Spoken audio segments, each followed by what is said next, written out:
talk about the bike a little bit. So this is a custom, you've been on these for a little bit, custom Santa Cruz trials bike.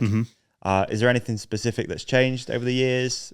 This one, not really. This one's so sick in yellow with the 3 stripes on the fork. Yeah, it's cool. Yeah, my little trials bike's very cool. I still can't quite believe it. Still kind of almost glows. Like, you know, when you were a kid, you saw, like if I saw Chris Ackrick's Pace back in the day. Yeah, like, wow, that's a cool bike. And I hope people sort of think that about my little trials bike. Not much has changed since we really sort of first designed it a few years ago. This is like the latest iteration that's in yellow. Okay. Got some nice, as you say, some 3 stripes on the forks for this film. Makes it look quite cool. Did it ever make it? Sorry? Did it ever do a production one or no? I don't know. I mean, trials it's a wee sport and it would be an expensive piece of kit. I don't know. I don't know if it's quite Santa Cruz's target market, but I mean, I'm very lucky to kind of get this little beastie to ride. So yeah, is your setup just dialed now? It's like it doesn't need to change. Yeah, it's not quite like mountain bikes where the geometry is constantly changing. I mean, the non-street trials bikes have changed a lot over the years. I mean, they're getting much longer. The bars are rolling forward. But yeah, I'm just quite happy with the setup, really. Fairly short back end. My bars, as I'm getting older, getting just higher and higher. Zimmer frame like, you know. But yeah, it's kind of like, I mean, dirt jumping is a great example of something that's not really changed a great deal over the years. It's very refreshing, I think, having in a world where everything changes the whole time, having like a bike where you just leave it and you just don't question it. It's how it is. Yeah. It's nice. I mean, of course, if you can try, but I mean, I could maybe change like stem length. And if I wanted to, I could roll my bars forward or something like that. But no, I just, I stick to.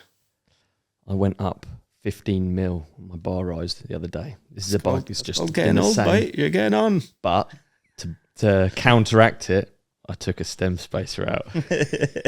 So probably the end difference was probably 5 mil, 4 mil or something. And I was like, I was still worried. Don't want to change it. Do you run?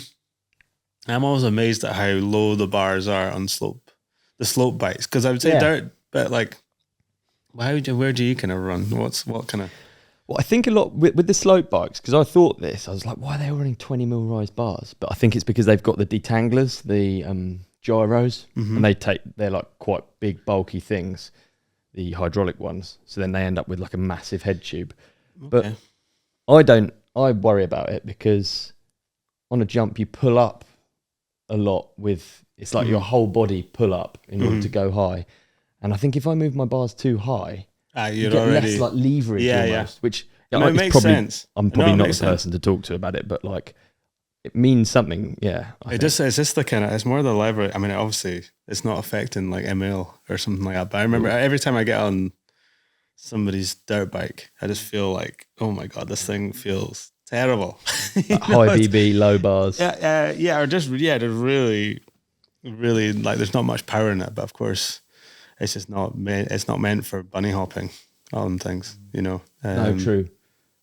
We're just going off giant jumps and. You know, when you see like those joyride jumps, I think, or like a proper slope course, I think they actually don't do a great deal on the takeoff. They're very like controlled, so every aerial is like, they're mega dialed. They are, because it's quite difficult. But if you looked at BMX, it's very different. You know, I mean, if you look at like people doing similar-ish stuff in a park, obviously much different jumps, but you're way more upright, and like the head tube's, miles down, so you've got all that leverage to kind of, Do you have like a head angle, numbers wise? I don't know. I couldn't tell you any of the geo. Used to remember like a plus 10 bottom bracket over axle height was a thing.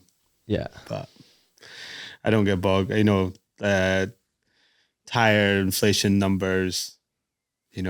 Like I build my bike up and down constantly from the bag. I don't mark my bars. I just know. Yeah. Make sure, like I do like to make sure that my brakes are, like they might change ever so slightly within a degree or so, but they've at least got to be level. I can't be dealing with folk with brakes for this. I have a feeling that you might be a brake. How do you line your brakes up well? Very much so, yeah. Yeah, okay. I thought you did. I thought Dave Mack said that you had your brakes wonky, but no, maybe not. No, he was lying. Yeah. My bike's very dialed. Yeah, okay. That's fine. That cockpit I'm actually quite fussy about. Yeah, okay. You run your levers quite close to the grip, don't you? As in like the pull, the biting point's quite close. Is that right? Yeah. With you? Yeah. Yeah. Whereas I mean, a lot the of opposite. I like them like way out. I like it like triggers. Yeah. Yeah, I just don't like arm pump. I just hate arm pump. But like, I think you can't be too fussy if you bike loads. And I would say I'm in the category of biking loads. So like, yeah, I mean, on your e-bike, it's quite hard to stay on top of it when you're going out as much as you do, right? Yeah, the bikes don't really... That's what's good about them. That's what I love about my e-bike, that I really do very little maintenance for the amount I ride. Yeah. Like it probably gets like, they'll get maybe some oil every run. Try at least that. That's like, and then honestly, maybe like every like 2 weeks, you'll probably have to do something. Maybe have to try and... You're trying to think of something, aren't you? Like maybe right like check your brake pads, like I barely clean it. Yeah. Sometimes, you know, I mean, I shouldn't, yeah, clean it all the time. But I don't like, I just sort of like, I don't know. I think you can overdo it, can't you? If you ride loads, if you clean it every single ride, you know, like if I change my underpants every day, I'm joking. Moving on. Right, the kettlebells, dude. Okay. Hey, man, what an episode that was. You did amazing in it. And so did you. You shone like a star. You shone like a moon. Can we also put something up here that you can click on for the next episode? How about we put a subscribe up there in the middle? Yeah, I love We're going to put a video we think that our lovely companionship will love on your face. On my face? Yeah. And so on they can't see me now? Gone. And on my face, another video that we think people will love. And thank you for watching. Thank you for listening. Please hit like and subscribe. You guys are the best. Peace and love.